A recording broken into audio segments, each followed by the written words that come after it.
நான் இந்த மாதிரி ஃபாலோ பண்ணால் என்னால் வந்து நல்லா இருக்க முடியும், ஏன்னா எல்லாருமே வந்து பாராட்டுவாங்க அப்படின்னு நீங்கள் யோசிக்கிறத வாழ்க்கையில் நடைமுறைப்படுத்துங்க. இன்னொருத்தங்க சொல்கிறத செய்யணும்னு நினைக்கும் போது தான் நமக்கு என்ன வருது, இதெல்லாம் செய்யணுமா அப்படிங்கிற ஒரு மனநிலை வருது. அதை வந்து நீங்கள் என்ன செஞ்சுக்கலாம், மாற்றிக்கலாம். எல்லாமே வந்து யார் தான் இதில் முன்னிறுத்தணும், முதல்ல நீங்கள் உங்களுக்கு ஒரு முறை யோசிச்சு பாருங்கள். இதை வந்து அடுத்து வந்து பார்த்தீங்கன்னா, உங்கள் பக்கத்து வீட்டில் ஒரு பிரச்சனை நடக்குது. பிரச்சனை நடந்துச்சு அப்படின்னா, இப்போ நாங்கள் இங்கே இருக்கிறது வந்து ஒவ்வொரு கோர்ட்லேயும் தனியாக வந்து வட்ட சட்டப்பணிகள் குழு அப்படின்னு சொல்லி ஒன்று இருக்கும். அங்கே வந்து நீங்கள் என்ன செய்யலாம், அவங்க வந்து வழக்கறிஞர் வந்து வைக்க வசதி இல்லைனாலும் ஒரு மனு கொடுத்து அவங்க மூலமாக கேஸ் வந்து நடத்தலாம்.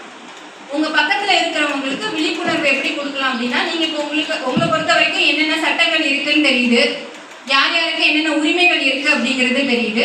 அப்போ இந்த மாதிரி பிரச்சனை இருந்தாலும் எங்கே போகலாம் அப்படிங்கிற அறிவுரை கொடுக்குற அளவுக்கு நீங்கள் என்னவா இருக்கீங்க. தேவக்கோட்டை பொறுத்த வரைக்கும் தேவக்கோட்டையில் இருக்குது, அங்கே நிற்கிறாங்கல்ல, இங்கே ஒரு அட்வொகேட்ஸ் வந்து அங்கே இருப்பாங்க. அங்கே வந்து பணம் வந்து கிடையாது. அப்போ இங்கே வந்து கிராமத்தில் நம்ம இருக்கிறவங்களுக்கோ இல்லை நமக்கு வந்து ஏதாவது ஒரு உதவி தேவை அப்படின்னாலுமே அந்த இடத்துக்கு நம்ம போனால் என்ன செய்வாங்க, உங்களை வந்து அசிஸ்ட் பண்ணுவாங்க. அதே மாதிரி 1031 சொல்லிட்டு ஒரு நம்பர் இருக்குது. யாருக்கு என்ன பிரச்சனை இருந்தாலும் அதில் ஃபோன் பண்ணி நீங்கள் சொல்லிட்டீங்க அப்படின்னா உங்களுக்கு என்ன செய்வாங்க, அந்த பக்கத்தில் இருக்கிற சட்டப்பணிகள் குழுவில் வந்து ஹெல்ப் பண்ணுறதுக்கு வந்து உங்களுக்கு வந்து ஸ்டெப்ஸ் ஏற்படுத்தி கொடுப்பாங்க. சரியா?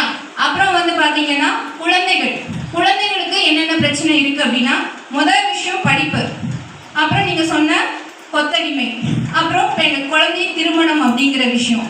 இப்போ புதுசாக ஒன்று வந்து உருவெடுத்துட்டு இருக்கு. என்ன அப்படின்னா போதைப்பொருள் அப்படிங்கிற ஒரு விஷயம் இருக்குது.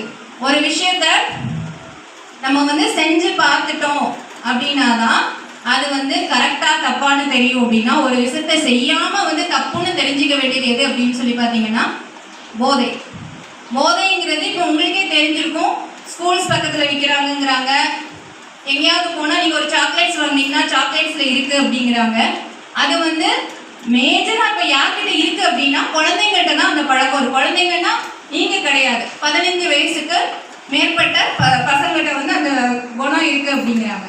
இப்போ நம்ம வந்து பார்க்குறோம், நீங்கள் வந்து இணையதளத்தில் ரொம்ப வந்து சிறப்பாக இருக்கீங்க இந்த ஸ்கூலில்.